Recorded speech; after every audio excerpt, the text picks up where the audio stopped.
Down here to Borden to face the Lady Braves to open the season up. This is Mike Batten. Along with me tonight, I got special guest Chandler Cribble, the head varsity boys coach. Wes not able to make it tonight. We'll talk a little bit about that as we get into this warm-up. We got just under 10 minutes to go, but season opener, a lot of nerves tonight, Chandler.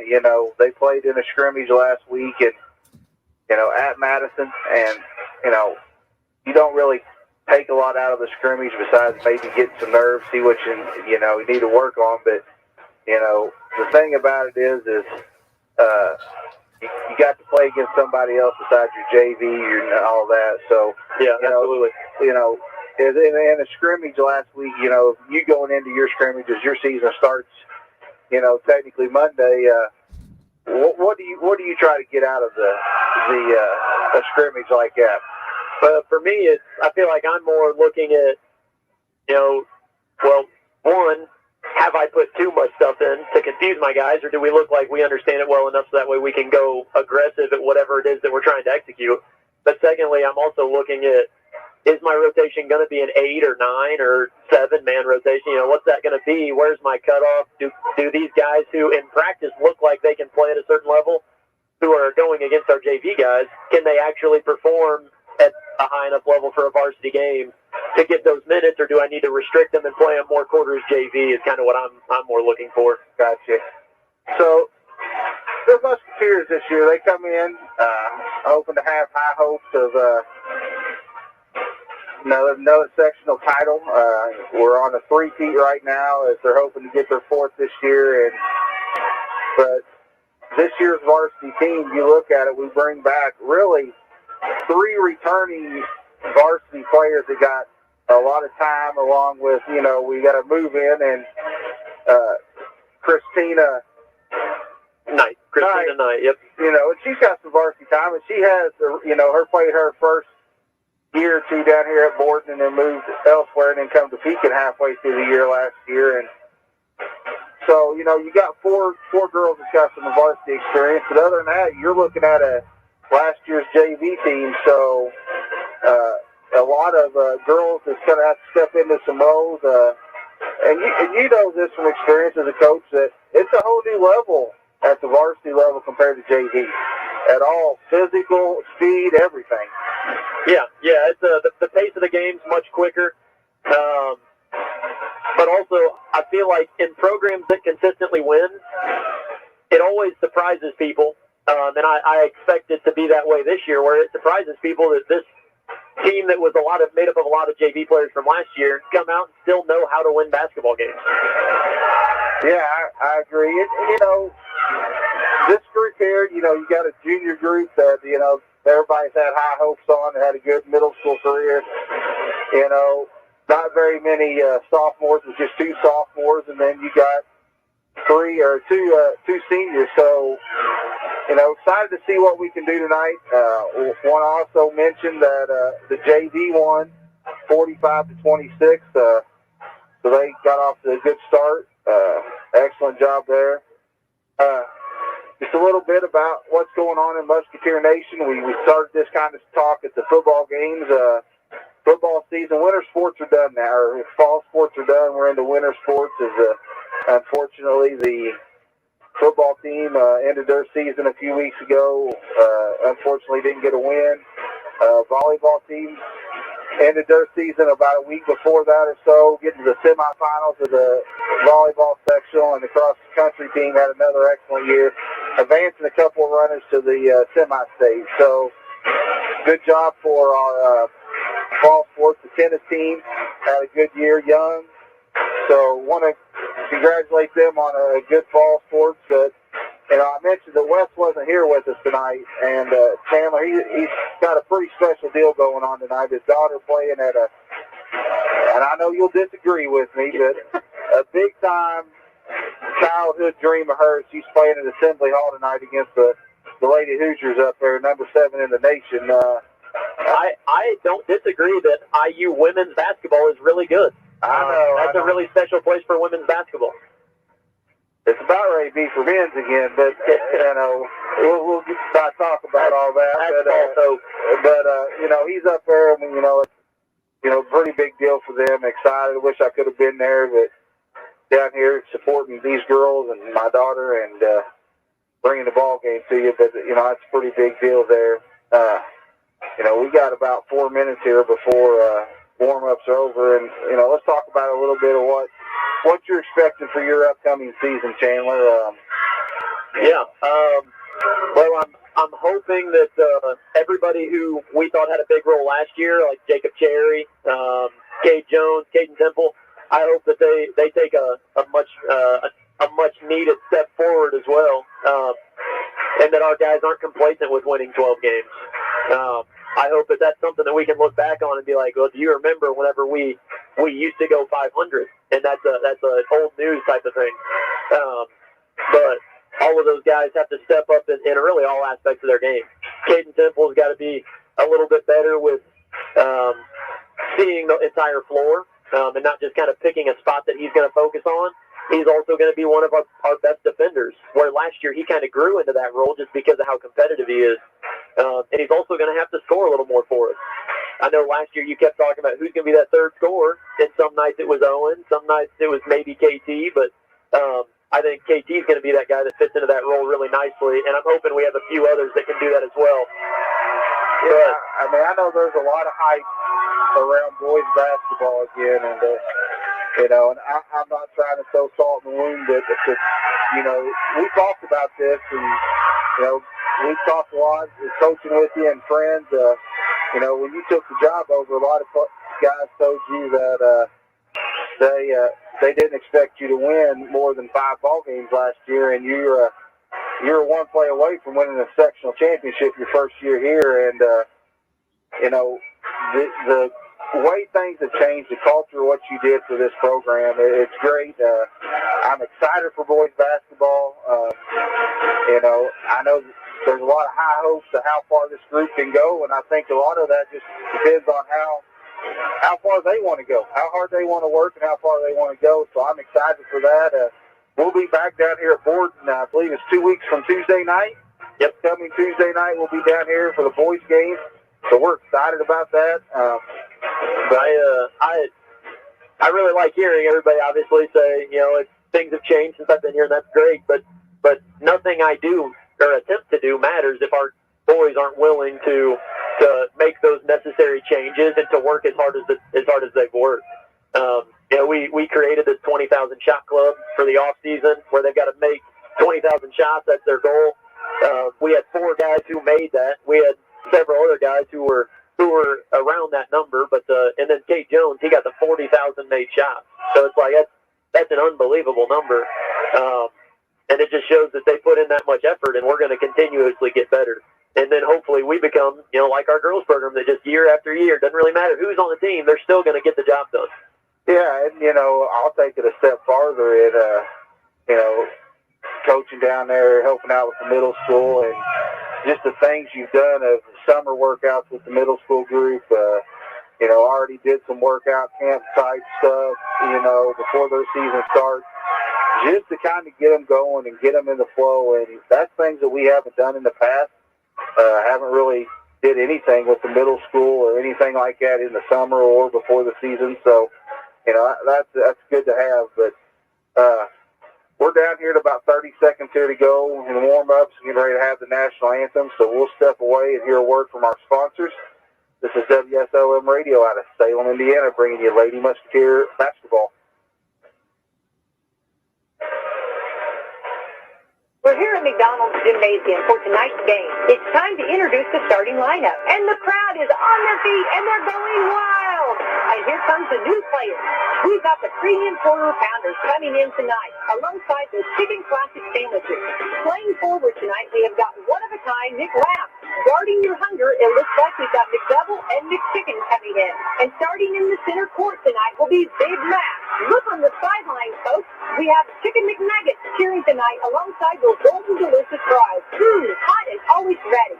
You'll score points every time you bring the family into Salem McDonald's, right here on Main Street, before or after the game. Don't forget to top off your favorite meal with a cold soft drink, that famous Mickey D's sweet tea, or something from their full line of smoothies and McCafe coffee drinks. Order inside from 4 a.m. to 11, or get that one-of-a-kind taste 24 hours at the drive-thru. McDonald's, I'm loving it. It's time for the Commissioner's Corner, an exclusive weekly conversation about Indiana high school sports with the Commissioner of the IHSAA, Paul Neidig. Now for an up-to-the-minute report about what's happening in the constantly changing world of high school sports, here's Coach Bob Lovell with Commissioner Paul Neidig. Welcome back, everybody. I'm Bob Lovell. This is our weekly conversation about the IHSAA with the Commissioner of the IHSAA, Paul Neidig. And Commissioner crowned some champions last week. What a congratulations. You had a full weekend last week and have another full weekend this weekend. So congratulations to those state champion winners in soccer. And there were some really exciting matches at Carroll Stadium. There were, and our soccer continues to grow in this state, not only in numbers of participants, but in quality of play. It's just amazing the skill level that the young men and women in our state have when they bring it to Indianapolis to We're here at McDonald's Gymnasium for tonight's game. It's time to introduce the starting lineup. And the crowd is on their feet, and they're going wild. And here comes the new players. We've got the previous... All right, welcome back here to Borden High School as we're getting ready to have the starting lineups. First for the Musketeers is they're in their away purple with gold and black trim.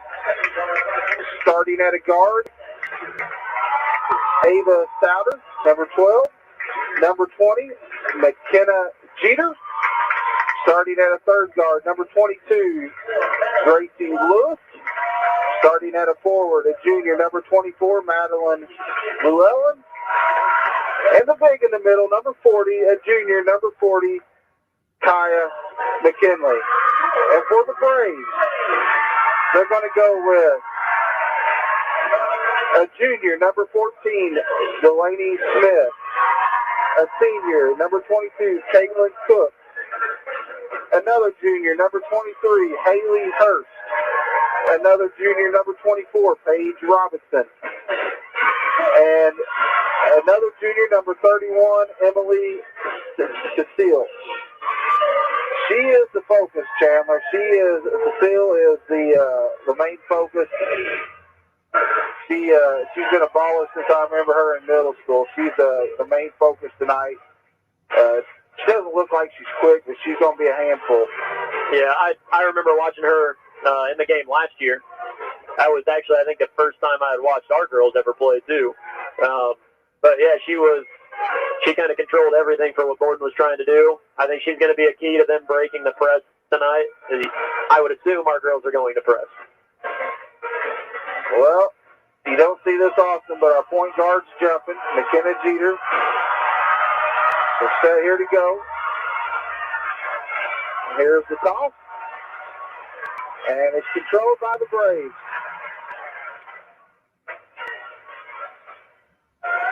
Here comes the cross timeline on the right side.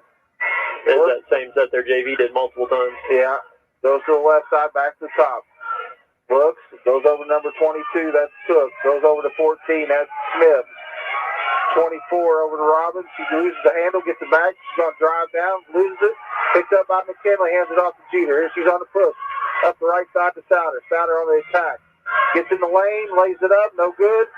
Rebound the Braves. Now, that right there, just how aggressive Ava was. She handled a little bit of contact. I know she didn't finish, but that's something that I don't necessarily know if she did super well last year. Yeah. I'm excited to see how she steps up this year for the team. So here goes the Braves. They can bring the ball back to the top of the key. There's number 22. Cook with a miss rebound. Here comes Jeter up the floor to the left side to Llewellyn. She looks, nothing there, back to Jeter at the top. Takes it over the right side to Lewis. She's going to let three fly. No good. Rebound. Fought for. Going to have a foul, I believe.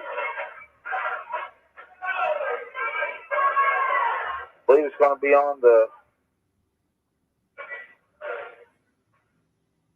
on Cook of the Braves. So the Musketeers will retain possession and be out of bounds underneath their own basket.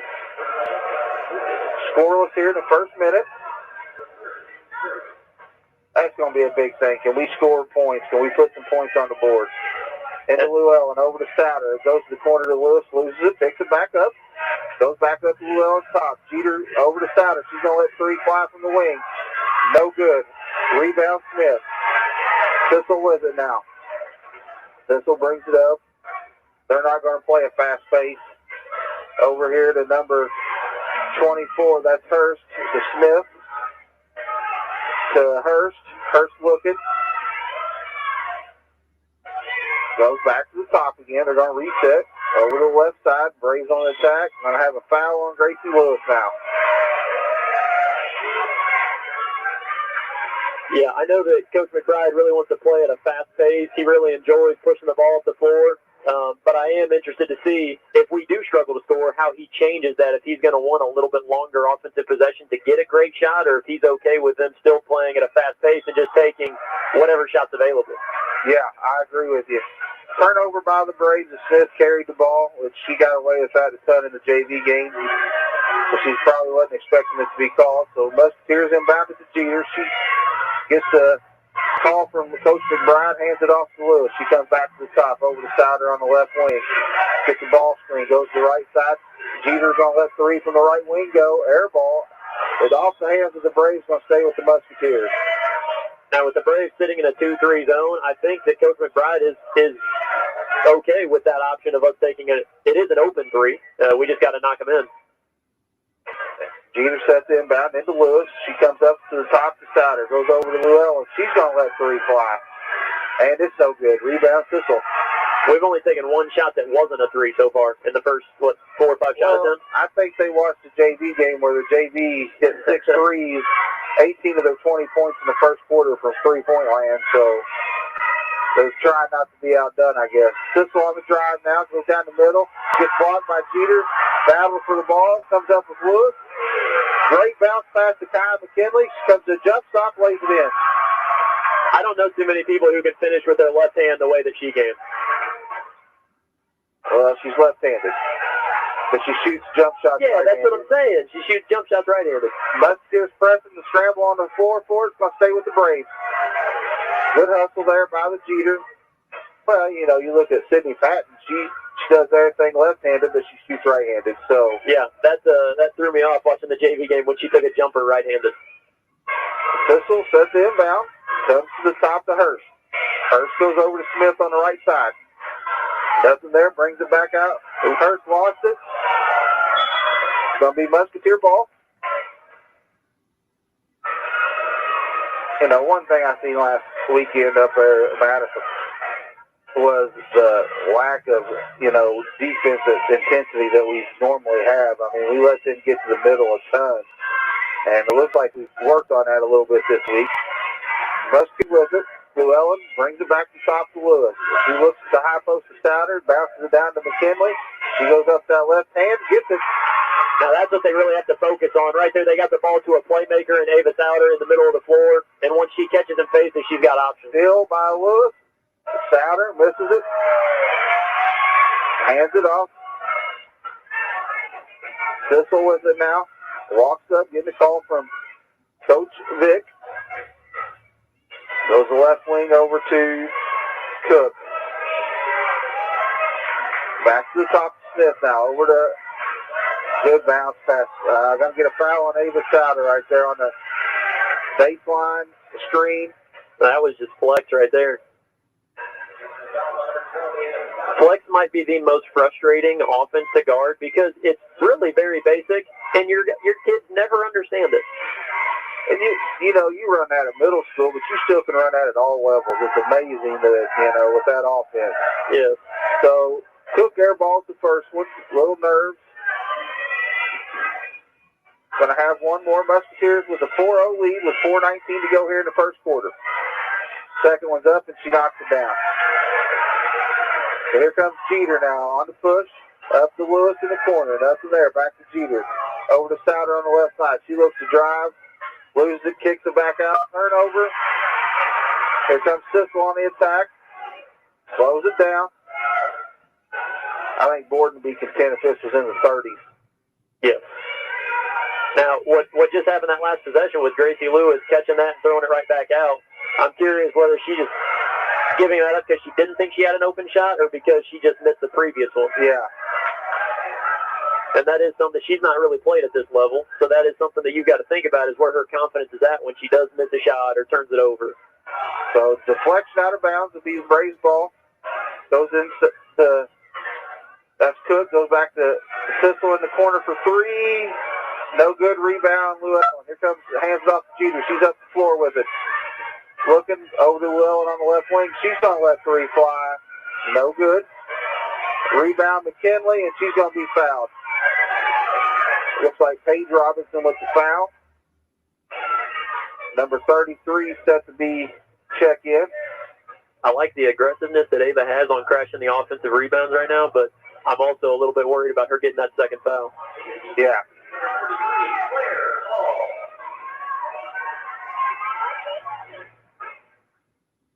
Jeter sets inbound. Throws it to the top to Lewis. Lewis goes to Llewellyn on the left wing over to Jeter. She's going to let three fly. No good. Rebound. Sissel. Here comes Sissel now. Walks it up the floor, getting the call. Coach Vick calling out a ball screen. Jeter all over her. Probably getting away with the foul, but we'll take it. Here comes Smith. Down the lane, and they're going to bail her out with the foul.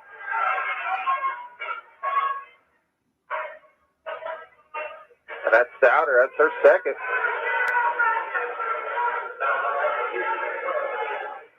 Now, on that ball screen, whenever they stepped over to help there, they just didn't actually stop the basketball. They kept retreating, and that allowed Smith to continue going right at the basket. Yeah.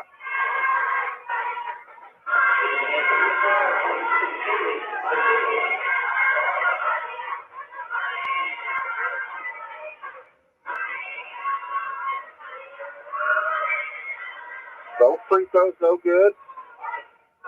And it's going to stay with, looks like the Braves.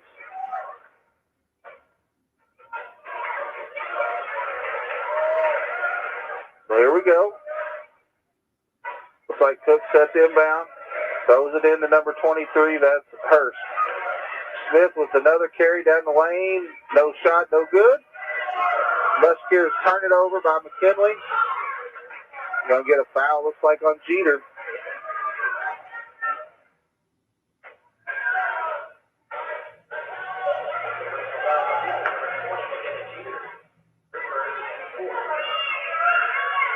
Inbound.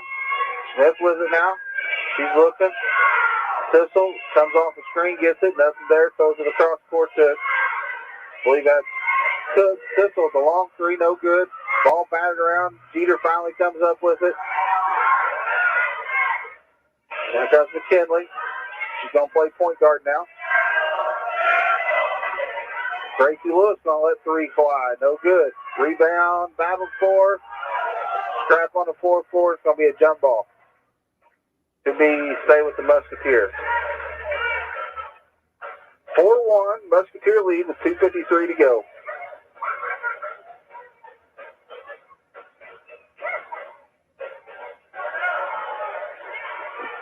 Well, who do we try getting into the middle of that zone? If we're not going to get it to Kaya, and she's going to stay in the low post, we got to find somebody that we can get it to up in the high post and make something happen. Yeah.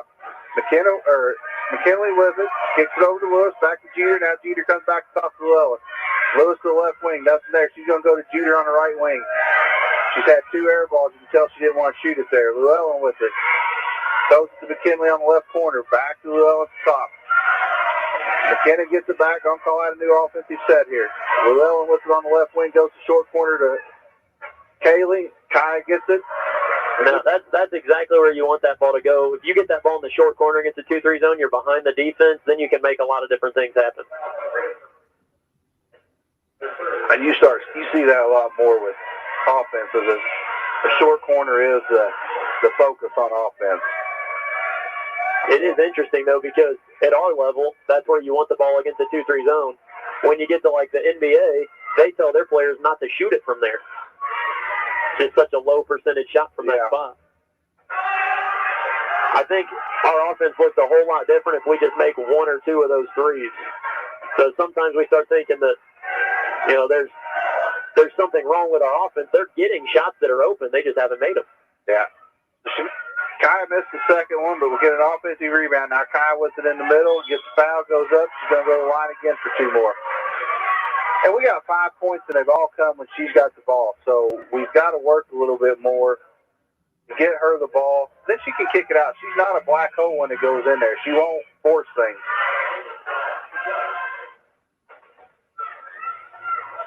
So McKinley at the line for two shots. First one's up and good.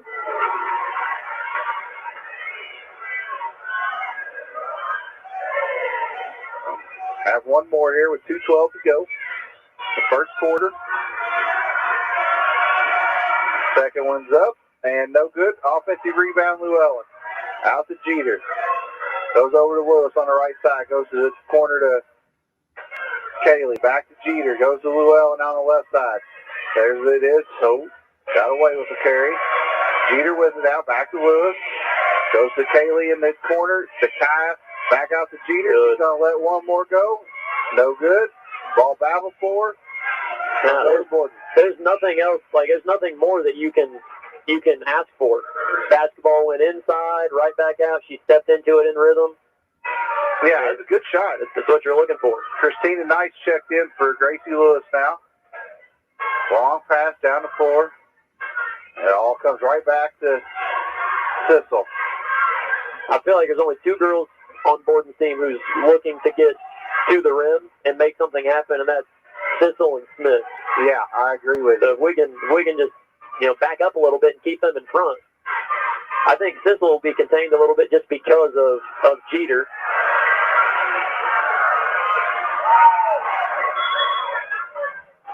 Well, I don't know about that, but great hustle there. Kaylee McKinley deflected it, just threw it to our end, hoping we could get it. And Borden gets it and gets the timeout called. So we'll step away and hear a word from our sponsors, because this is Lady Musketeer basketball on WSLM.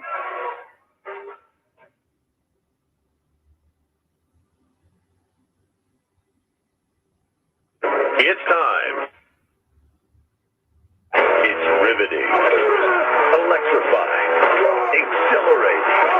It's what the Indiana High School football tournament is all about. And this is Regional Weekend. Buy your ticket to this weekend's game and support education-based athletics. This is your community. This is your state. This is your IHSAA. Your support has never been needed more than right now. It's riveting. All right, welcome back here to Borden High School. It's 1:21 to go here in the first quarter. Musketeers holding a 6-1 ball lead in here in the ball game. Borden set the inbounder, got to go the length of the floor. Throws it into number 33, Hall. She gives it back to Sissel. Christina Knight in for the first time this game, correct? Yeah. Very aggressive defensively. Now Smith looks to attack, spins to the middle, and we're going to get a foul on Llewellyn, I believe. Both teams, you know, we're going to be in the bonus shortly. That's the 15th foul on the Musketeers. Borden's got 14 fouls. Borden sets to inbound it. Run the old screener that they don't know how to do. So here comes Borden. Cook with it at the top. She dribbles the left side, hands it off to Smith. Smith comes back to top of Sissel. She looks, nothing there. Goes to Smith. She goes the right side over here to number 23, Hurst. She dribbles, nothing there. Smith gets it back. She's dribbling. Try having a legal screen, it looks like. On number 23, Hurst.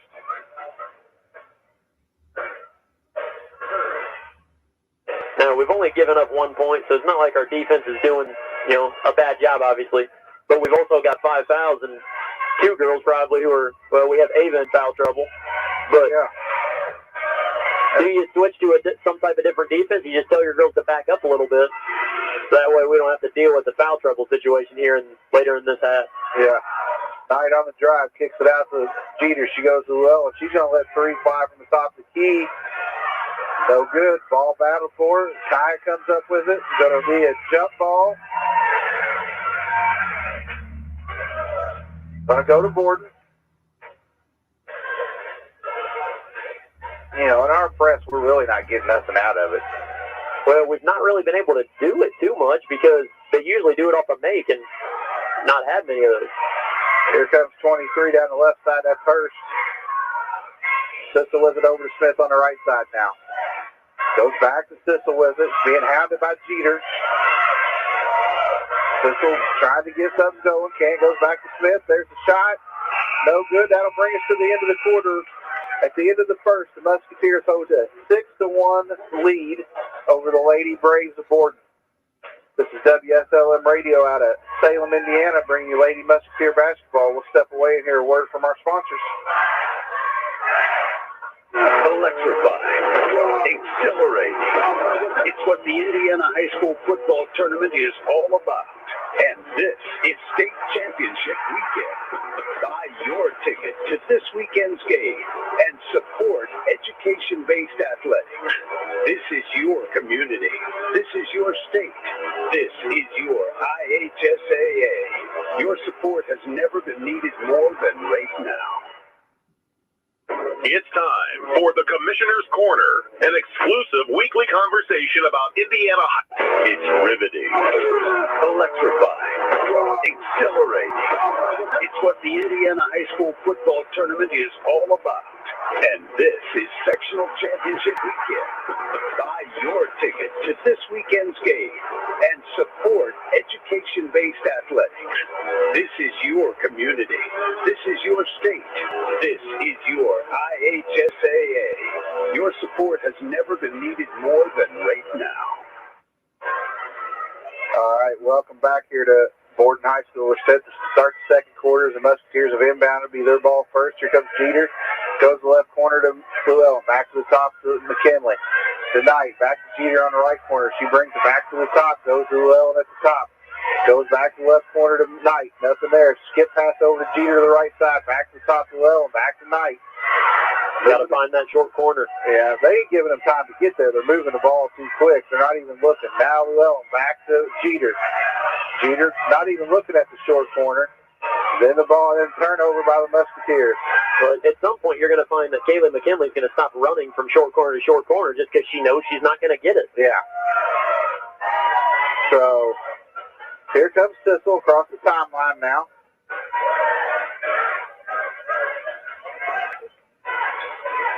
Hurst, Robbins with it. She dribbles down. Nothing. They're going to be a tie-up. It's going to stay with the Lady Braves. Well, if I'm Coach Vic, you've got to find something to get Sissel going. She's your main threat to score for you. Or they keep trying to do it with a ball screen, but that just brings a second defender over there, and we don't have to worry about whoever set the ball screen. We only have to worry about Sissel. Yeah. So it makes it to where they just double team her until she gives it up. So running shot by Robinson, no good. Ball deflected out of bounds. It's going to go to the Musketeers. Smith checking in for Hall for the Lady Braves. Here comes Jeter. Goes to Knight. She looks. Back to the top to McKinley. Goes the left wing to Llewellyn. The Jeter in the corner. She brings it back up. Looks. Nothing there. Goes to Knight. Knight looks. Goes to McKinley at the top. She dribbles. Jeter's going to let one go from the left wing. Got it. Now, that entire possession, Coach McBride was trying to yell for a timeout, and then he sent somebody to the scores table. So I don't know who he's frustrated with, but somebody's coming out. Borden with a air ball. Hurst. Offensive rebound by Robbins. Kicks it out. There's number 22, Cook, with a miss. Here comes the Musketeers. Jeter on the attack now down the right side. Goes to Knight. She thought about it. Get it back to the Roaches at one. Goes back to McKinley. Inside to McKinley. Llewellyn's going to let one go. She got it. 3-point goal by Llewellyn. We've already scored as many this quarter in 2 minutes than we did the whole first quarter. Timeout, Braves. We'll stay here as the Musketeers have stretched out to a 12-1 lead with 2 threes here to start the second quarter. And you get them shots when the ball goes to the middle and you kick it out. Yeah. You know, we did a better. The first possession we was horrible, but after that we started looking to the baseline, to the middle, and good things have happened. So, no, I agree. I think that, you know, the girls, and it's early, you know, they'll get all that figured out, but it's something where they've got to understand once it gets to the middle and then it's back out, almost every one of those threes is a good three because it's an inside out, you're catching it in rhythm. And that's, you know, every shooting drill you do is exactly like that. So it becomes a repetition thing at that point, which they get enough reps because he's got them shooting all the time. Yeah, so that's a big thing.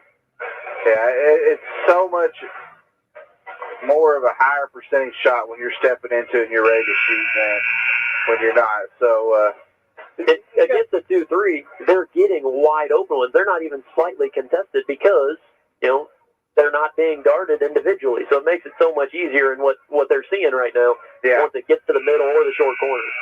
And once again, you know, we talked about it with Kaya. She does such a nice job when she does get it. She don't force it. She finds the open players, kicks it out. It'll be interesting to see what changes Borden just made here because if they're 2-3 zone, they can't still pack the middle because they've now just hit 2 threes in a row. So you think there'd be a little bit of a change? Yeah. So Gracie Lewis is checked in for Madeline Llewellyn now. Musketeers still showing full court press. Comes into Robinson. She looks to attack. She comes up to the left hand up the left side. It's deflected out of bounds by the Musketeers. Stay with the Braves.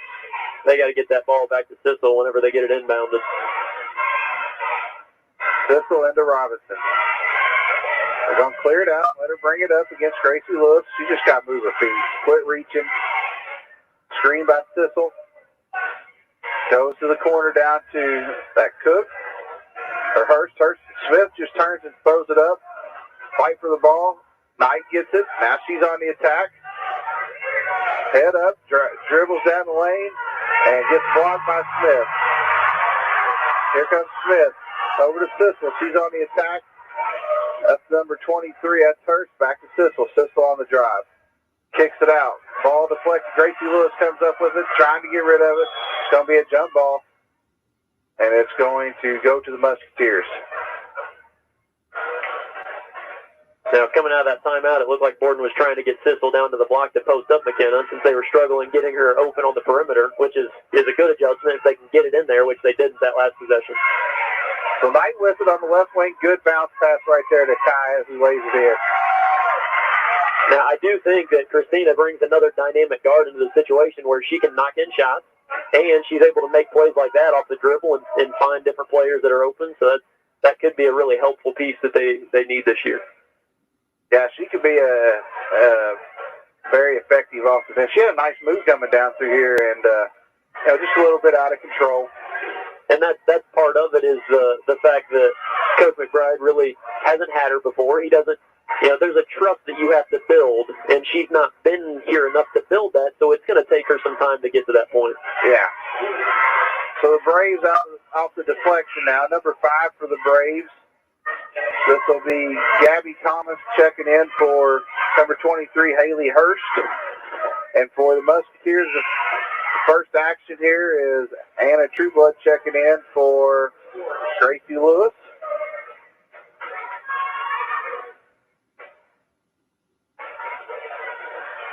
So Sissel sets the inbound. It goes to Robinson. She clears it out here. 4:40 to go here in the first half. Musketeers with a 14-1 ball game. There's Sissel again. She drives down the lane. She's very unselfish. Too unselfish. She's got to get her shots up, even if they're not great shots, because in comparison to what the team is getting, her taking almost any shot is better than someone else taking a shot. Kaylee McKinley with the steal and lay-in. So here comes the Braves. They're down 16-1. Crossover by Robbins. She kicks it out to Smith. She thought about it. No good. Passes to Robinson again. Sissel, she's just getting tired. She's doing that so much. Could you imagine having McKenna's energy just guarding you the entire time? Oh, yeah. That's Sissel with the offensive rebound and putback. McKenna doesn't have any quit in her, so that's exactly who you want guarding Sissel. Here goes the Musketeers. Trueblood with it now. She looks inside the Kaya. She goes up. No good. Rebound Robinson. Now, see how much easier that was to get that ball in the middle just because of the fact that we've now hit a few shots. Yeah. So here comes Robinson. Guarded by Trueblood. Goes into Sissel. There she's talking about the posting her up. McKenna takes it right away from her. And we throws it up to Kaylee. Throws it over to Kaya. Goes up. No good.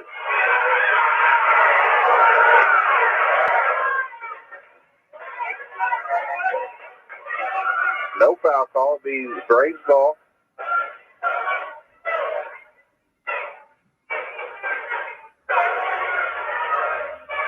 Into Robinson. Being guarded by Knight. She just got to move her feet and quit reaching. That'll put them at the line for a 1-on-1 now. That'll be our 17th foul. Checking in for the Braves. Number 3 and number 5.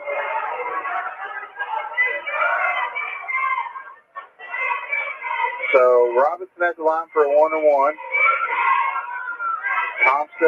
Thomas and Penny no check in. Musketeers rebound the miss. So Musketeer ball. Now I think part of the reason he's pressing, or we're pressing, is because we want Borden to get deeper into their bench because they don't have much of a rotation because they don't have a very big team. Yeah. So if they get some of those JV girls pulled up into this game, that's going to be good for us. Trueblood from the left side, no good. Rebound, Kyle McKinley kicks it out to Knight. Knight goes back to Trueblood, the short corner to Kaylee. Dump pass to Kaya, throws it up, no good. And they are just letting them play. Shot by Kaylee, no good. Rebound by Robinson. Here comes Sissel now. Sissel with it. Goes to the corner to Thomas. Thomas dribbling. Yep. Going to get a foul on Kaya. You know, and she's got to be smarter than that. That girl's not even looking to score. Yeah, and it wasn't even the hand she reached with that was the problem. She got the ball there. It was her other arm that was, her forearm was into that girl and kind of directing where she was going. So that's the line for a 1-on-1 is Thomas. It's up. No good. Rebound by Trueblood. Over to Jeter. Here's Jeter up the right side tonight. Good pass inside to Kaylee. She loses it. Kicks it back out tonight. Hits Kaya at the top of the key. Dribbles over to Trueblood in the corner. Back to Kaya.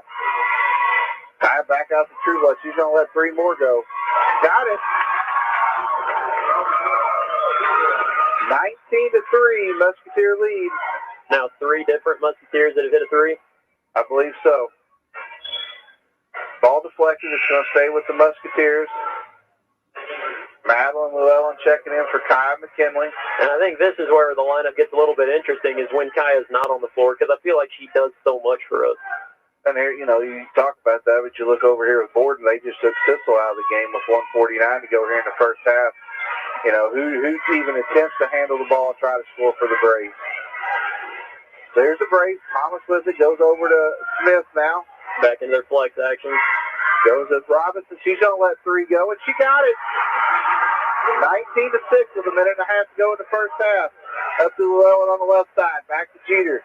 Thought about it. Kicks it over to Trueblood. Back to Jeter. Jeter to Llewellyn. Nobody around her. Kick it out. Trueblood's going to let 3 more go. No good. Rebound Thomas. Ball being fought for, and we're going to have a foul on jump ball. Yep, jump ball.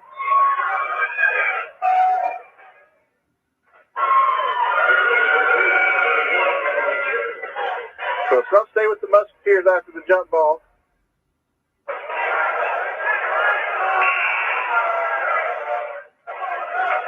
So I'm sorry, it's going to stay with the Braves. So Musketeers still pressing with a 19-6 lead.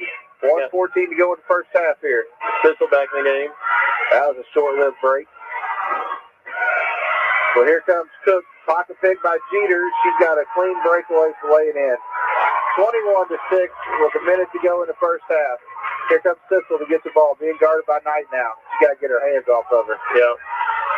Especially, you don't want to foul from 70 feet from the basket. Yeah. Yep. That was about the third time that happened. And I understand Christina's reaction, because when you allow it to happen that many times, and then you call it the third or fourth time, what do you expect to happen? And that was probably the third time was the least amount of a foul than the first two. Yeah. So Thistle's going to go to the line for 1-and-1.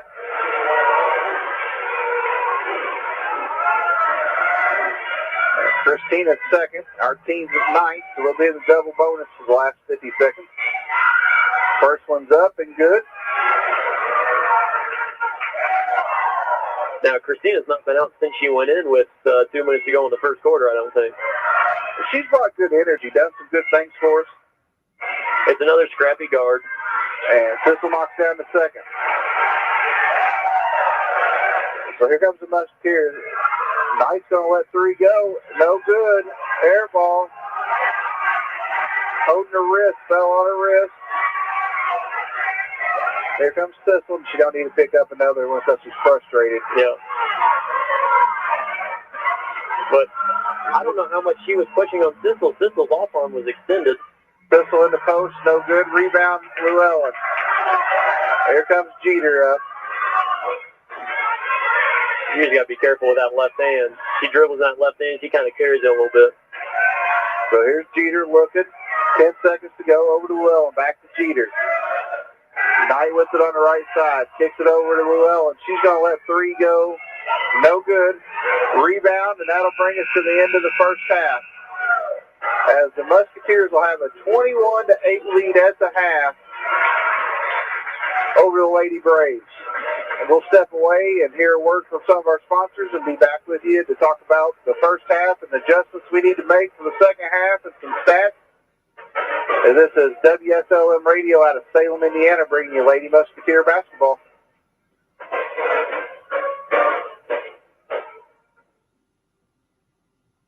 It's time for the Commissioner's Corner, an exclusive weekly conversation about Indiana high school sports with the Commissioner of the IHSAA, Paul Neidig.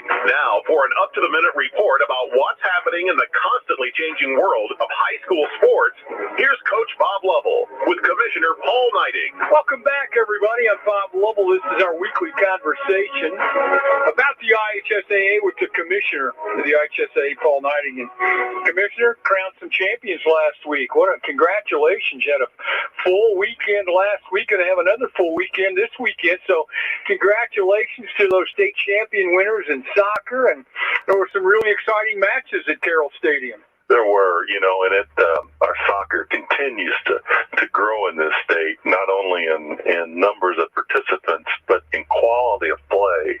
It's just amazing the skill level that the young men and women in our state have when they bring it to Indianapolis to put on a show. And, we were back and forth between cross country this weekend and soccer, but I got to see several contests, and, they were all down to the wire, overtime.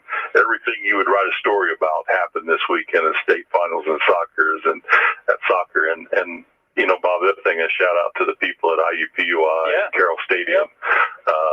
Phenomenal stadium showcase, just like many of our state venues, for kids to be able to celebrate the state champion. And we did it in fine fashion at Carroll Stadium this weekend. I continue to be amazed at the young men and women who play, not just soccer, but all of our sports in the IHSAA, who go on to have careers in the college level at some of the more recognizable quote-unquote power conference level, and it's just because of the great coaching they've received, the great skills that they've worked on in their high school careers, and it benefits a great number of people.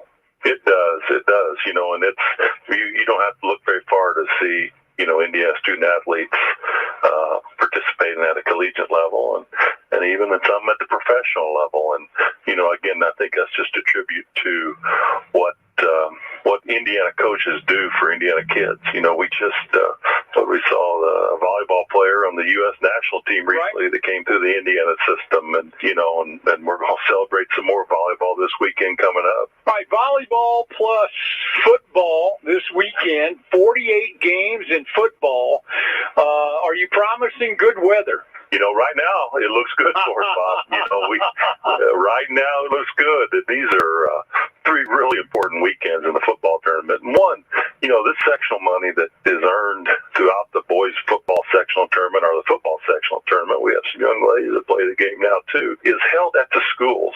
So people need to get out, buy that ticket, support their local team that's playing for a championship week this weekend, and the money that's paid at the gate stays with the schools and their communities, and it helps them meet their athletic budgets, especially after the year of COVID that we had last year. So we encourage everybody to get out and do that time-honored thing on Friday night this time of year and go out and watch a high school sectional championship game. Yeah, I think it's a great point because I think I probably don't underscore it enough throughout the week that, the budgets are tight everywhere. Everyone understands it. And one of the biggest money makers for our high school athletic programs are game receipts. Not only the tournaments that you're talking about, but regular season games. So when we tell you to get out and support the student athletes in your community, we mean it. We mean it to yell and have a good time and do the right things, but also help them financially by showing up and buying a ticket. No question, Bob. It's the lifeblood of how they support their programs. And it's a $6 ticket. What can you do in this day and age for $6? Not worth that value. That's the best value out there. So if you fancy yourself a value shopper, you need to be at these games. He's the commissioner of the IHSAA. It's Paul Neidig, our weekly conversation about all things IHSAA related. On that note, get out and support the student athletes in your community at these tournaments. Girls regular season basketball getting started. Boys right around the corner. So a lot of activities for you to be involved in. Paul, it's always great to talk to you. Thanks so much for your time. Coach, thank you, and look forward to listening to you Friday night. Thanks for listening to the Commissioner's Corner with IHSAA Commissioner Paul Neidig and Coach Bob Lovell. And thank you for your continued support of the high schools in your community. Last year, this is what a touchdown sounded like at a high school football game without fans. Touchdown, Tigers! Without you there, Indiana high school sports just weren't the same. But this year...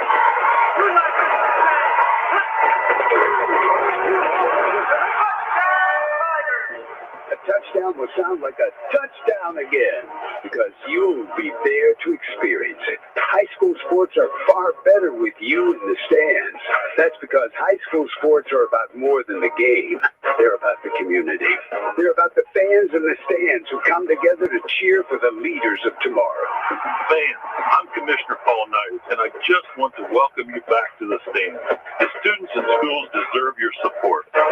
This is high school football. This is Friday night. This is your IHSAA.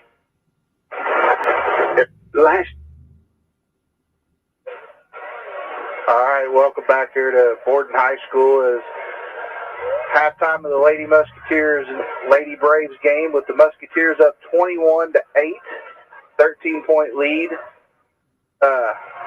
Just your thoughts there on the first half, Chandler, of, what we can do better, what we did well, both sides. Well, I think defensively, they've got 8 points. It's not like we're doing anything really wrong there, but I do think we just got to keep our hands off of them. You can be aggressive defensively without having your hands all over the ball handler, and I think we've got to kind of make that adjustment.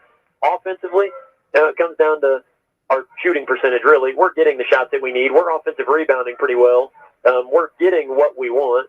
I think they need to, like when Kaya or any of those girls get the ball inside and that many people collapse on them, instead of trying to take a dribble, I feel like sometimes they over-dribble inside instead of just kicking it out and finding the next open person.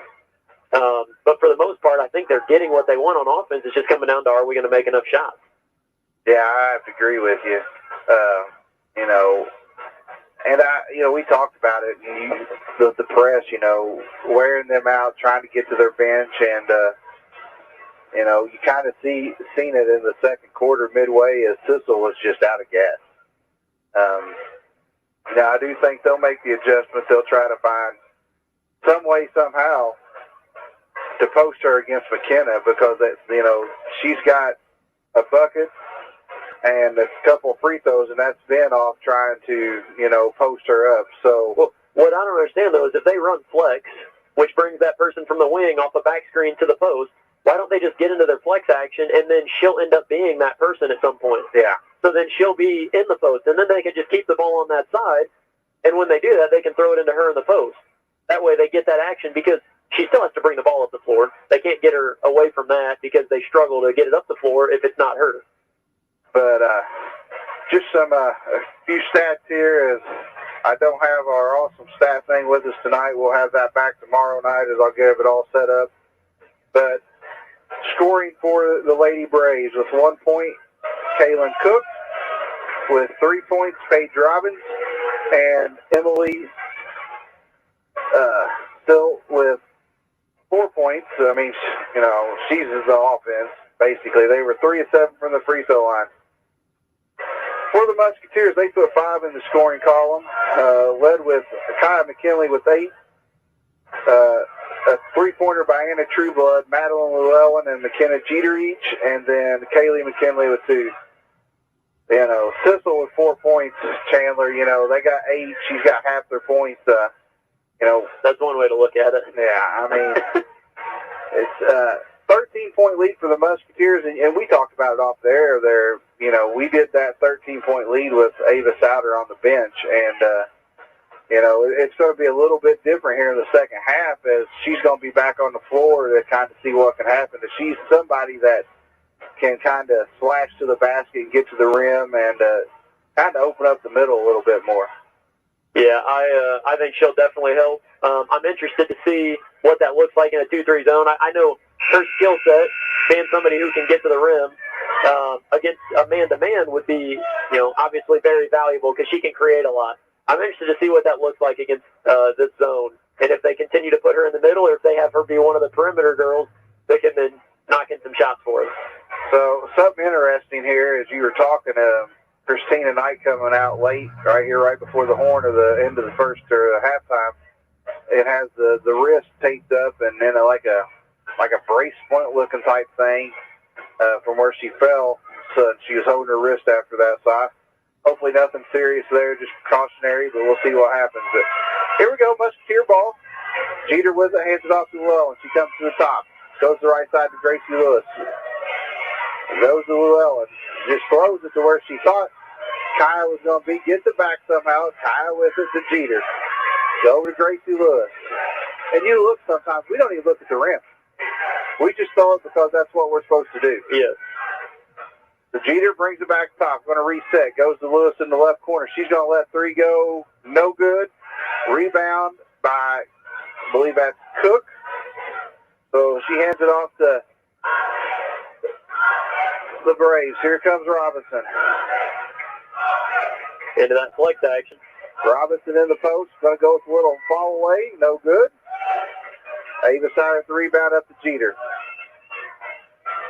Llewellyn looks, gives it to Jeter, into McKinley, kick it back out to Llewellyn. She's going to let 3 go.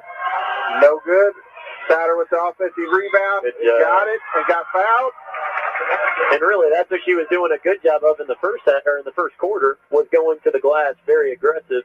She didn't get any points out of it, but she's got to keep that up, and hopefully she doesn't get into foul trouble to where she can continue doing that for the rest of the half.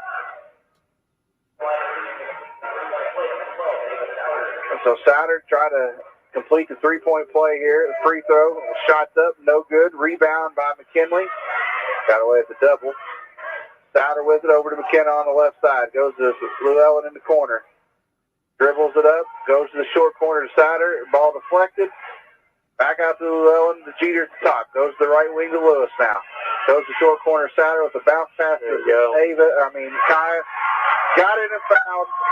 She's going to go to the line and try to complete the 3-point play. So they went ahead and kind of switched what they were doing in the first half. They had Ava in the middle and Kai up in the short corner, and they've now switched that and made it to where Ava's the one making decisions out of the short corner. They got the ball there twice in that same possession. So 25-8 lead with 6:36 to go here in the third. Timeout by the Borden Braves. We'll step away and hear a word from our sponsors and be right back with you to bring you the rest of the game. We're here at McDonald's Gymnasium for tonight's game. It's time to introduce the starting lineup. And the crowd is on their feet and they're going wild. And here comes the new players. We've got the premium quarter pounders coming in tonight alongside the chicken classic sandwiches. Playing forward tonight, we have got one-of-a-kind McWrap. Guarding your hunger, it looks like we've got McDouble and McChicken coming in. And starting in the center court tonight will be Big Mac. Look on the sideline, folks. We have Chicken McNuggets cheering tonight alongside those golden delicious fries. Hot and always ready. You'll score points every time you bring the family into Salem McDonald's, right here on Main Street, before or after the game. Don't forget to top off your favorite meal with a cold soft drink, that famous Mickey D sweet tea, or something from their full line of smoothies and McCafe coffee drinks. Order inside from 4 a.m. to 11, or get that one-of-a-kind taste 24 hours at the drive-thru. McDonald's, I'm loving it. All right, welcome back here to Borden High School as Kyle McKinley set to try to complete the three-point play. The free throw's up and good. So that was a 5-point trip for the Musketeers there. 26-8 lead for the Musketeers. Here comes Cook up the left side for the Braves. She thought better of it, brings it back out to Hurst. She goes to Sissel. Sissel now over to Robinson. Into that flex stuff, Smith with it, over to Hurst. She looks, goes to Sissel, all the way back out here to the timeline. There's Robinson. She thought about it. On the dribble now, looking, makes the pass over here to Hurst. Hurst on the left wing, ball deflected. They're going to get Kai McKinley with a foul, I believe. Nope. Got lucky there. So Sissel set to inbound it. She goes to Robinson. Robinson looks to drive down the right side. She's going to drive. That's there back to Sissel. Sissel drives the middle. Little 15-foot jump shot, no good. Here comes Jeter now on the attack. Up to Souder on the right side. She's going to go, kicks it out to Lewis. Lewis don't even look at the basket. Back to Lewis now. No good. Rebound Smith. Here comes Smith now. She's going to travel. Turn it over. Checking in for the Braves is number 33 Hall for Hurst. Now, every time that our team gets a defensive rebound, Coach McBride's yelling at them to take off and sprint up the floor, and our point guards keep like waiting for the defense to all get in front of them. Instead of getting that outlet pass and pushing the ball as fast as they can up the floor to get something easy, they're the ones that are kind of holding it up. It's not the girls that don't have the basketball. So Jeter with it on the left side, back to the top to Lewis. She goes to the right corner to Souder. Entry pass to McKinley, knocked out of bounds.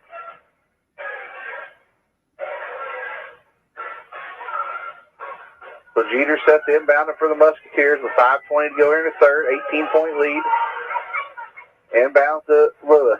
She goes to the top to Llewellyn. Llewellyn looking, goes to Souder on the right wing. She thought about it. Nothing there. Goes back to Jeter. Jeter drives. Nothing there. Going to force it up, and she's going to get bailed out on that one. So that's Cook going to pick up the foul.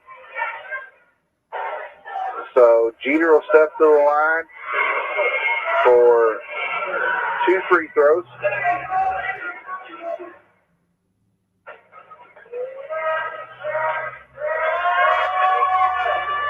First one's good.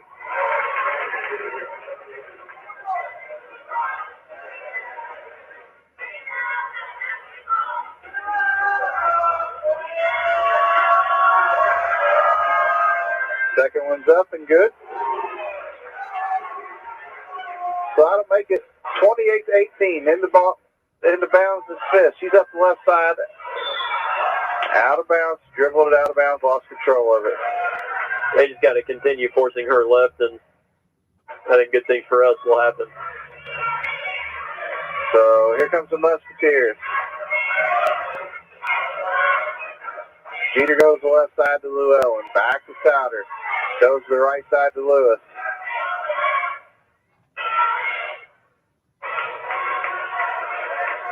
Knight's going to check in.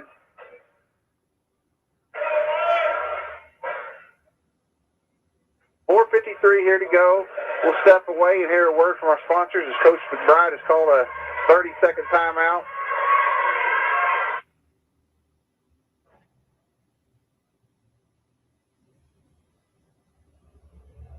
Electrifying, exhilarating. It's what the Indiana High School football tournament is all about. And this is state championship weekend.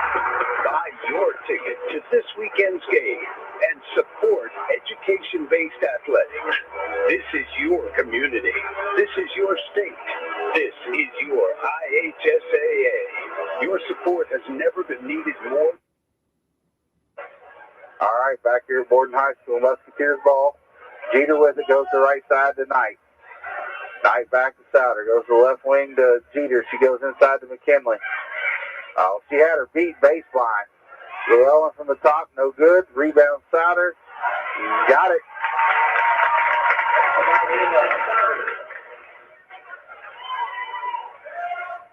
Sissel with it to Robinson. Robinson now with it. Jeter knocks it out from behind and almost saved it as Jeter goes into the bleachers. Now the question is going to be, Borden's down, not great ball handlers. Is this a team that we're going to see press night in, night out?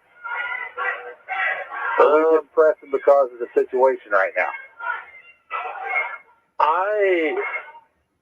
I've only seen Coach McBride for a year, but I kind of felt like that was just something that was what his team did, is press. I don't think it's necessarily game-specific. I think he always wants to try to press and create a certain tempo and play at a certain speed.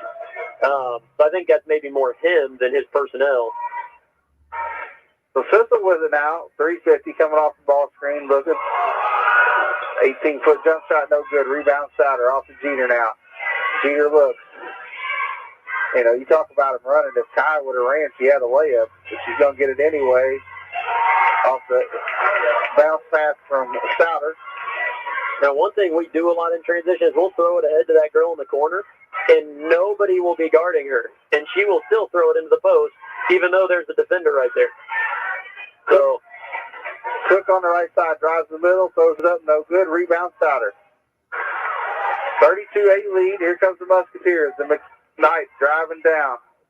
Little left-hand reverse layup, no good. McKinley got it and fouled. Going to go line for a three-point play.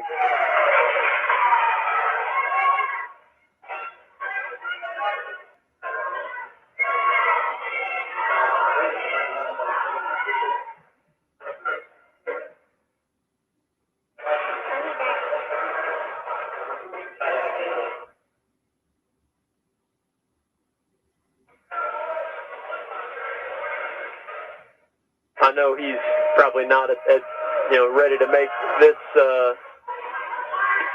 group right here his starting lineup, but I do think that at some point in the year that this is probably going to become his best group. Yeah. Borden with it now. Goes to the top of the hall. She goes over here. Thomas is checked in the ball game. The Sissel. She's calling for it. Nothing there. Goes over to Hall on the right wing. Oh, they got to go get that one. Robinson with it. Now back to Sissel. Sissel drives the middle. A little 15-foot shot, and she got it.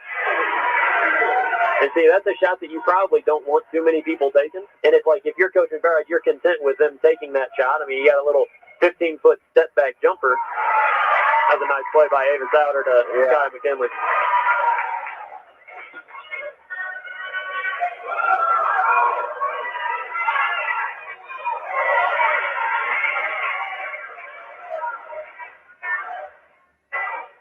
I'm not a big fan of that call. No. I don't like that just because she jumped, even though she jumped straight up, that it's still a foul. And I almost feel you're up 26.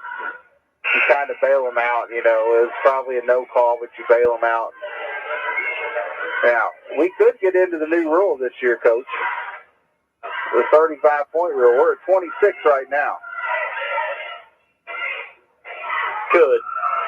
I don't think that would happen until it's so late in the game that it's not going to change a whole lot. Second one's good by Hall, up to Knight. He thought about it, drives baseline, nothing there. Back to Jeter. 36-11 lead, 25-point lead for the Musketeers. Souter with it on the left side. Skip over to Knight. Knight thought about it, brings it back to Souter on the left wing, hits McKinley, hits her sister Kaylee. She's going to lose it out of bounds, going to stay with the Musketeers. Smith checking back in for Robinson for the Braves. So Jeter set the inbounded under the Musketeers' own basket here. Trying to get it into Kyan. Back to Jeter. She's going to let three go. No good. Rebound, Kaylee. Throws it up. No good. Sissel with it. Loses it. Avis with it now. Knight thought about it. No, nothing there. Souter with it. Over to Jeter. Kaylee drives baseline. She's going to go up and she's going to get fouled. That's really good ball movement.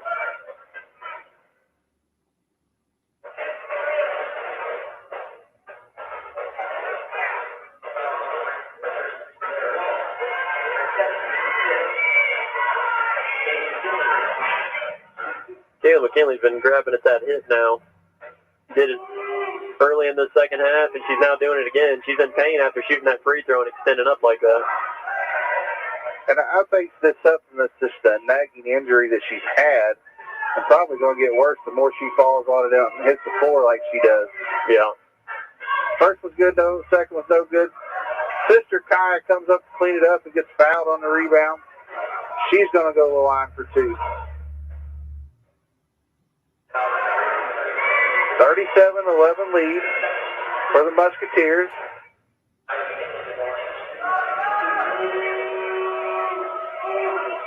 First one's up and good.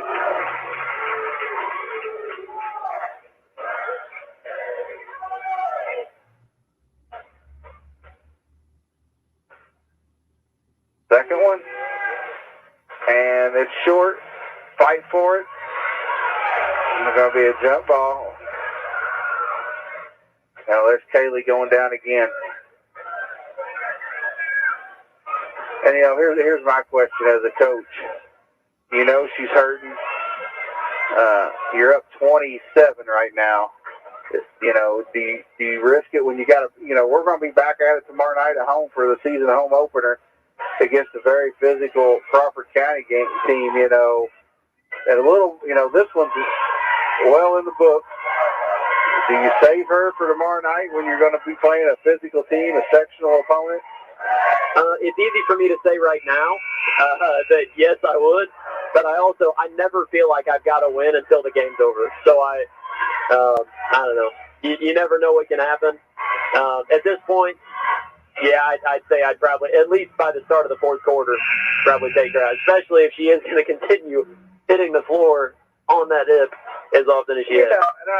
And that's a negative towards Kaylee, but it isn't like it's Kaya or something that is somebody that is a huge vote or a point of emphasis for our team. You know, she's our 6th, 7th man off the bench, you know, but she's still a big part. But yeah, I mean, she's probably going to get 20 minutes, you know, 16 to 20 minutes a night. So the Braves with it. Sissel brings it up. Still got the press. Yeah. Kicks it over to Cook. She is attacking back to Sissel now. Goes the left wing to Thomas. Thomas flipping, being guarded by Knight. She drives baseline and throws it off the side of the backboard. One to foul, no foul calls.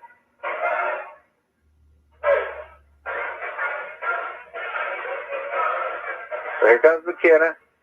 Hands it off to Souter. Goes to the top to Kaylee. Kaylee over to Knight. She thought about it. Nothing there. Back to Jeter. Over to Kaylee. Nothing. Souter's going to let three go. No good. Ball batted around. And picked up by Souter.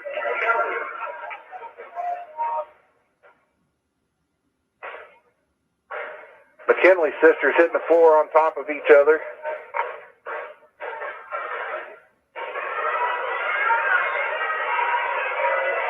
So Sissel set to inbound it. Goes to Thomas. Into Sissel. Less than a minute to go here in the third. Jeter hounding her. Over to Hall now. She gives it to Cook. Back to Sissel.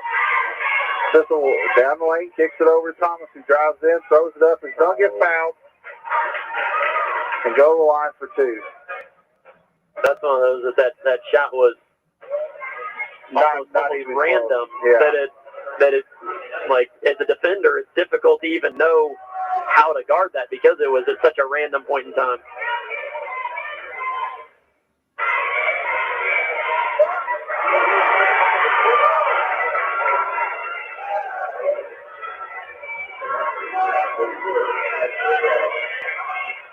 So Anna Trueblood checking in for Kaylee. First one was good by Thomas. Second one also good. So here comes the Musketeers. Siler with it over to Jeter. Back to Trueblood. Goes to Knight in the corner. Skip pass over to Souter. Shot. Back to Trueblood. Knight thought about it. Little step back three. Going to be off again. Rebound Smith. Here's Sissel with it. If I'm Borden, I know that you probably don't have a lot of other options, but you got to change your defense at some point, don't you think? I mean, to give yourself a chance. Hall with it. And the question is, will they get a shot off? So that'll bring us to the end of the third quarter with the Musketeers leading 40-13. This is Lady Musketeer basketball from WSLM Radio. We'll be back with you right after a word from our sponsors.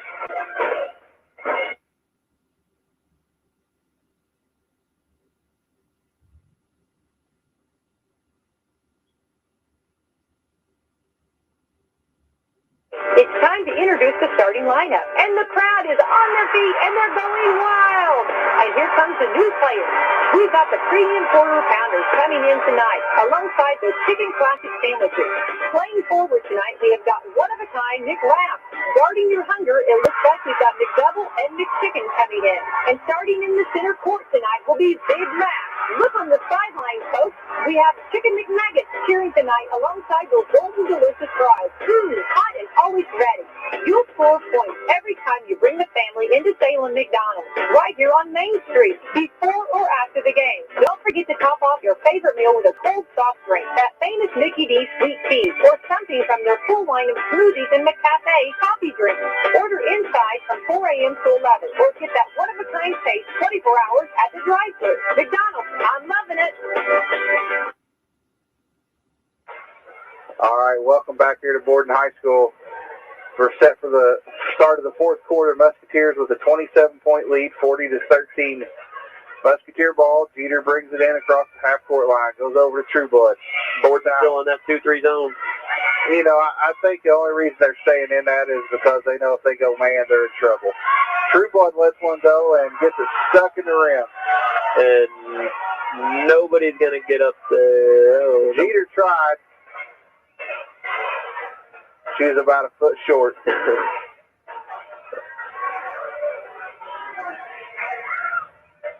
So they get it out.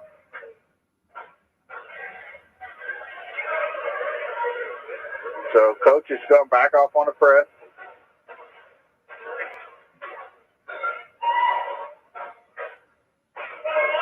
So here comes Robinson. She's walking it up for the Braves. I think Coach Vick is just trying to work on some things at this point in the game.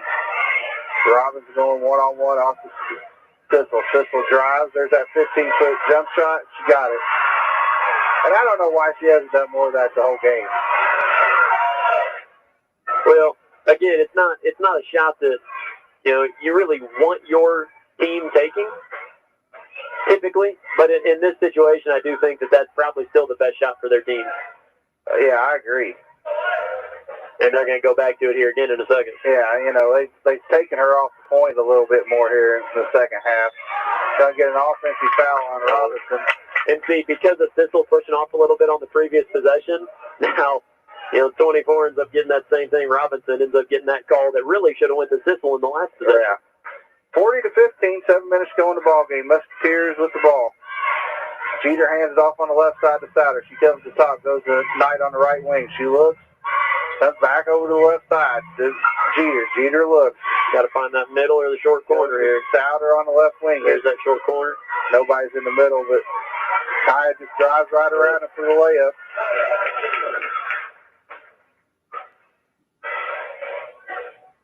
And that's another thing was I felt like in the first half, it wasn't Kaya that was down in the short corner. She was in the middle. But when they throw it to the short corner, they wouldn't catch and face, so that way they couldn't attack the baseline like she just did.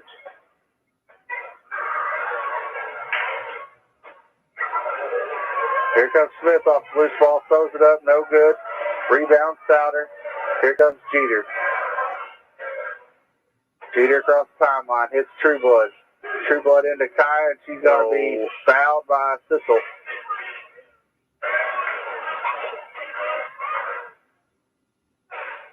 So, 1-1 for the Musketeers.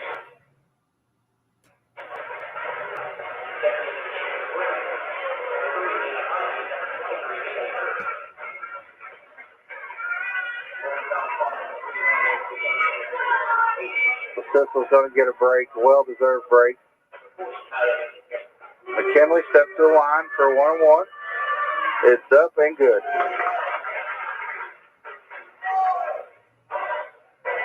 It's always good when your post player can make free throws. Yeah. Madeline Llewellyn sets check in for Jeter.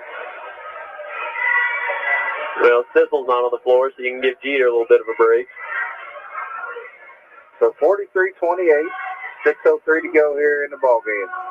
Second one's up and short. Rebound by Trueblood, and she throws it, going out of bounds, throws it in, and the Braves get it. Cook over to Robinson now. So here goes Robinson. She's driving down the right side. Kicks it to Cook. She's going to let three go. No good. Battle for a rebound. We're going to have a jump ball. And it's going to go to the Musketeers. I feel like we've got every jump ball. I would probably argue and say we've got about half of them. You would. It does feel that way, I didn't say that we did. I just said it felt like it. I agree with you. I agree with it. Souter with it now. She goes to short corner to Trueblood, who hits Kaya for two more. 45-15. I think if you charted the number of times she got to her left hand inside versus getting to her right hand, it'd be like 80-20. So here's a breakaway after the deflection for McKinley. Jump stop, lays it in, is going to get fouled.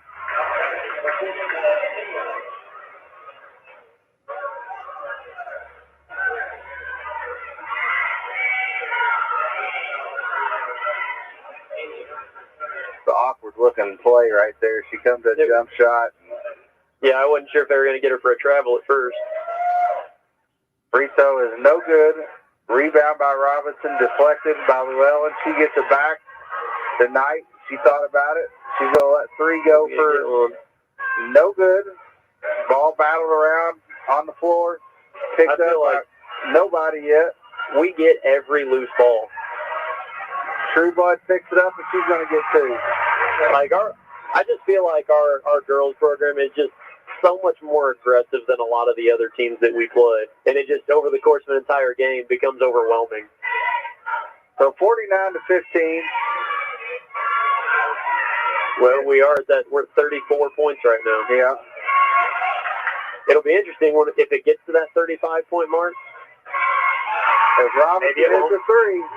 But if it gets to that, if it's going to be something where the referees have to inform the people at the scores table, or if it's something that they're already aware of. So 49-18. Trueblood with it, goes to Knight on the right side. Goes back to Souter to top the key. Llewellyn on the left wing. She's going to let three go. No good. Rebound by Robinson. She gives it to Cook. Picked up by Thomas. Back to Robinson. Under 4 to go here in the ball game. Right wing is Cook. Goes back to Thomas.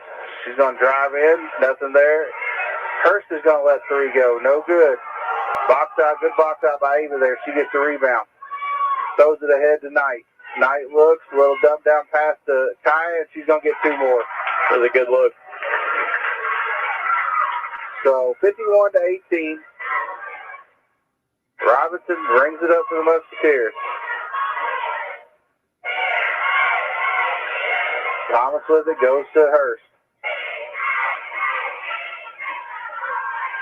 over to Robinson. She thought about it, nothing there. She drives, kicks it to Cook. Cook brings it back out. Penny with it, over to Robinson. Back to Hurst on the corner. She drives baseline, cut off by Kaya. Robinson from the left wing, going to let three more go. Rattles in and out. Rebound by Trueblood. Here comes Ava on the attack. Up to Knight. The Kaya for a layup. Got it. 53-18. There's your 35 points, Coach. No stoppage of the game.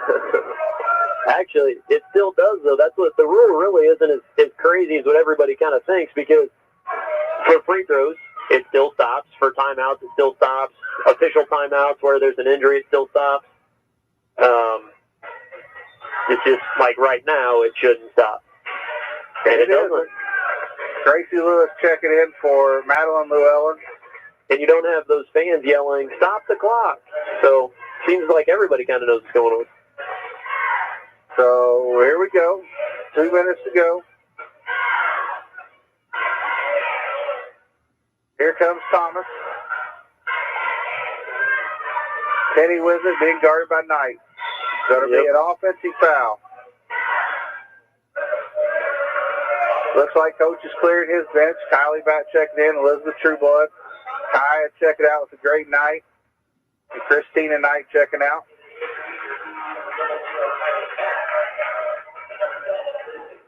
So 1:50 to go in the ball game.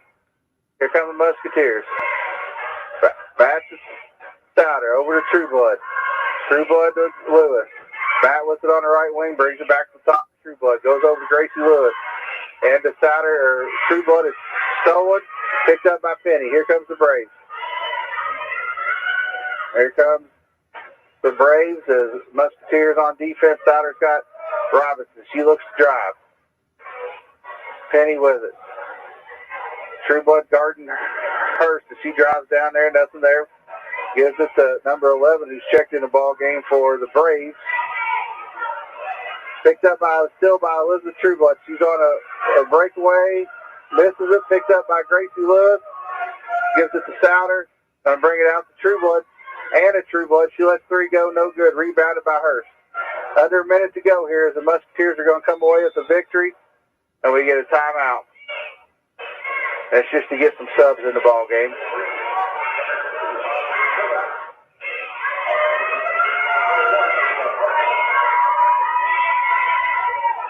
So 45 seconds to go.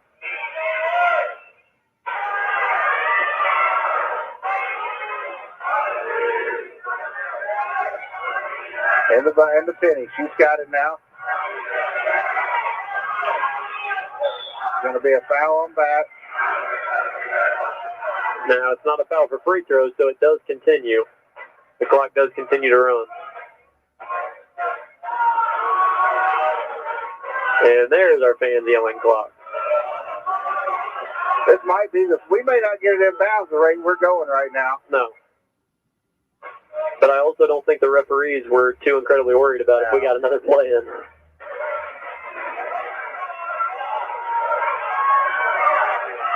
Throw up still by bat to Gracie Lewis, who got it at the buzzer here. Probably got fouled, too. And that'll be the ball game as the final will be 55-18 as the Lady Musketeers come away with the victory. And I'll be honest with you, I didn't know coming in here, if it would be a close ball game or what to expect, really. I mean, a lot different teams than I've seen last Saturday, especially defensively. It was even a much different team from the first half to the second half. Yeah. Just the offense took a little while to get going, but once it did, it started looking pretty smooth for them. So a final here, 55-18 as the Lady Musketeers start out the season with a victory over the Lady Borden Braves. We'll go to our sponsors here real quick as I tally up our scoring, and we'll come back, talk about that, and talk about tomorrow night. This is WSLM Radio out of Salem, Indiana, bringing you Lady Musketeer basketball.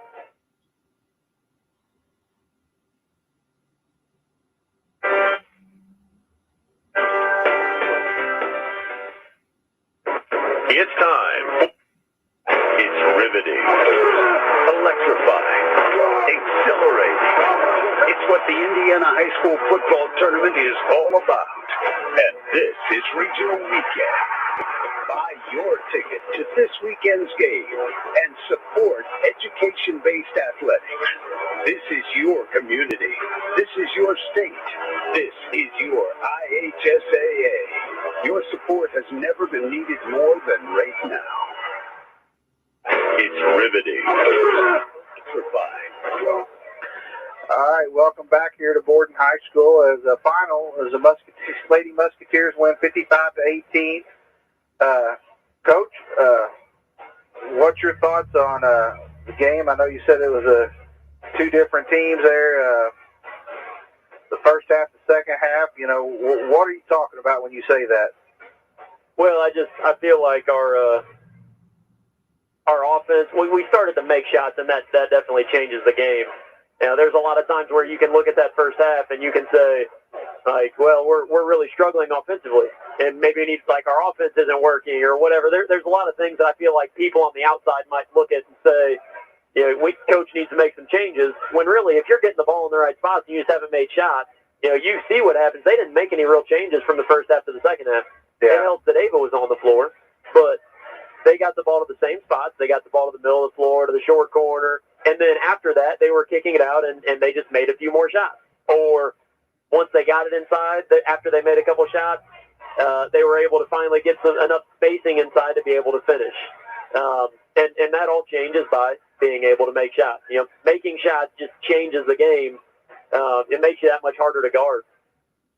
Yeah, so running through the score real quick for the Musketeers: Souter with 4, Jeter with 7, Gracie Lewis with 2, Madeline Llewellyn 3, Kaylee McKinley with 2, and Anna Trueblood with 5, and leading the way for the Musketeers with 29 was Kai McKinley. For the Lady Braves in scoring, you had Thomas with 2, Cook with 1, Robinson with 3, Thistle with 8, and Hall with 1. So I agree with you. I mean, we got a lot of work to do from where we wanted to be. You know, first game, a lot of fouls early on, got in foul trouble. We got to clean that up.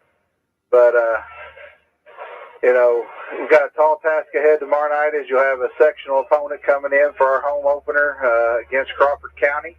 You know, they're a physical team. You know, we've beat them, I think, 17 straight times now. So, you know, Coach Borden down there is going to be hungry to try to finally beat us. And, you know, kind of make a statement that they got to, you know, they're the team to beat for sectional, or a team that you're going to have to beat to win sectional, especially since they host sectional. So, Wes will be back tomorrow night. I'm going to put the offer out there, Coach. You're more welcome to come back tomorrow night if you want and be on the air with me and Wes. But, you know, once again, the Musketeers win 55-18. JV with a 45-26 win. Both teams come away 1-0, and we'll go home and with the home opener against Crawford County tomorrow night. You got anything else, Coach? No, you know, thanks for having me. I do know that tomorrow night, you know, Crawford is a scrappy team. They seem to, in every sport that they play, it seems like they're a hard-working group that you know, it doesn't matter who they put in the game, they just get after it. So that's where I think our girls usually have an edge, but I think tomorrow it's a little bit different. Yeah, I agree with you. So once again, we'll be back on WSLM tomorrow night to bring you that game. We'll be on the AM channel. We may bring the JV game tomorrow night since it's a home opener. We'll have to get with Greg and Becky. I want to thank them as well for allowing us to bring you these games. I'm excited to be back in the gym, and I'm excited for your season, Coach, and to call your all's games. And so, you know, we're excited too. Nothing else. I appreciate you stepping in tonight, Coach. You did a great job. I'm no West Jury, but I can. Well, that's a good thing. That's a good thing. But you know, once again, you know, Wes will be back tomorrow night. We'll get to hear about his experience of Taylor playing up there against Indiana and all that. So. Once again, this is WSLM Radio out of Salem, Indiana, bringing you Lady Musketeer basketball. God bless, and we'll see you tomorrow night.